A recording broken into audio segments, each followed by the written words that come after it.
Fason Radyo. Merhaba değerli dinleyicilerimiz.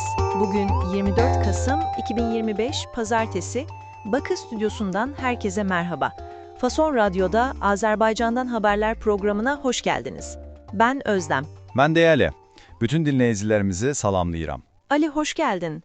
Dünkü yayınımızda Azerbaycan ve Ermenistan arasındaki normalleşme adımlarından, sanattan ve sivil toplumdan bahsetmiştik. Notlarında gördüğüm kadarıyla o konunun devamı niteliğinde bir gelişme var. Sivil toplum temsilcileri bu kez Bakü'de bir araya gelmiş sanırım. Değerli Özlem, elədir. Dünən danışdığımız o müsbət atmosferin devamı kimin? Ermənistan sivil toplum qurumlarının təmsilçiləri Bakıya səfər ediblər.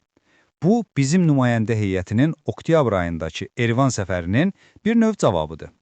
Məqsəd iki ölkə arasında güvəni artırmaq və sivil dialoqu inkişaf etdirməkdir. Bu xəbərin mənbəyi Azadlıq Radyosudur. Bildiyiniz kimi daha müxalif bir yayım orqanıdır. Olsun, bu adımların atılması çok sevindirici. Umarım devamı gelir. Şimdi notlarda biraz iç karartıcı bir habere geçiyorum. Bakü'de bir yangın çıkmış ve can kayıpları var. Təəssüf ki, elədir. Bakının Yasamal rayonunda bir mənzildə baş verən yanğında 3 nəfər həyatını itirib. Xeyli sayda təcili yardım və yanğın söndürmə briqadası hadisə yerinə cəlb olunub. Yaralanan və tüstüdən zəhərlənən bəzi sakinlər isə xəstəxanalara yerləşdirilib. Hayatını kaybedenlere rahmet, yaralılara da acil şifalar dileyelim. Notlardaki bir sonraki haber de pek parlak değil. Bir sürücü yol polisine uymadığı için durdurulunca işkence gördüğünü ve arabasına uyuşturucu konulduğunu iddia etmiş. Oldukça ciddi bir suçlama. Bəli, sürücü iddia edir ki, ona qarşı sui-qəsd qurulub və işgəncə verilib. Bu hadisə ölkədə polis zorakılığı və səlahiyyətlərdən sui-istifadə müzakirələrini yenidən gündəmə gətirib. Bu xəbərin mənbəyi də Azadlıq Radyosudur. Anlıyorum. Bu tür iddialar her yerde insanı endişelendiriyor. Neyse, biraz da cepleri ilgilendiren bir konuya geçelim. Cep telefonlarına yeni bir vergi geliyormuş. Elədir, mobil telefonlar artıq aksiz vergisinə cəlb olunacaq.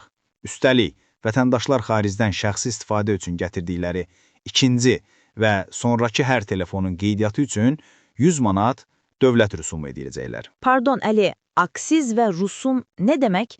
Kulağa pek hoş gelmiyor da. Aksiz sizin bildiyiniz özəl istehlac vergisidir. Rüsum isə xarc deməkdir. Yəni dövlətə ödənilən qeydiyyat pulu. Anladım. Özel tüketim vergisi ve harç. Yani telefon fiyatları artacak. Bu hikaye bize hiç yabancı değil. Teknolojik aletlere ulaşmak gitgide zorlaşıyor. Bir de notlarda tütsülenmiş balık fiyatları artmış diye bir haber var.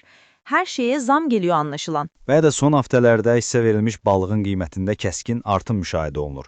Bu da vətəndaşların əsas qida məhsullarına əlçatanlığını çətinləşdirir. Neyse ki gündemi biraz değiştirecek, yüzümüzü güldürecek haberler de var.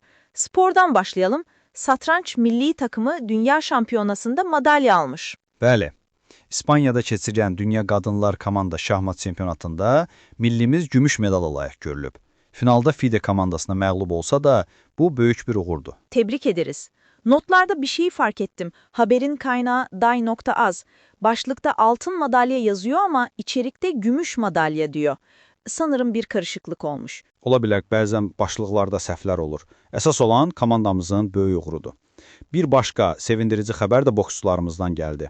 Macaristanda keçirilən 23 yaşa qədər Avropa çempionatına 2 boksçumuz qələbə ilə başlayıb. Harika. Sporcularımızı tebrik ediyoruz. Son olarak da dün konuştuğumuz iklim zirvesi meselesi var. Dün Türkiye'nin COP31'e ev sahipliği yapacağını konuşmuştuk. Şimdi de gözler Bakü'deki COP29'a çevrilmiş. Bəli, Day.az saytının analizində deyilir ki, Bakının iqlim zirvəsinə praqmatik və nəticə yönümlü yanaşması qarşıdan gələn COP29'un uğurlu keçməyinə dair ümidləri artırır. Ne güzel. Umarım her iki zirvede dünya için hayırlı sonuçlar doğurur. Ali, bugünkü notlar için çok teşekkürler. Yine dop doluydu. Mən təşəkkür edirəm Özlem. Fason Radyo'da Azerbaycan'dan haberlerin bugünlük sonuna geldik. Yarın yine aynı saatte buluşmak üzere. Hoşça kalın.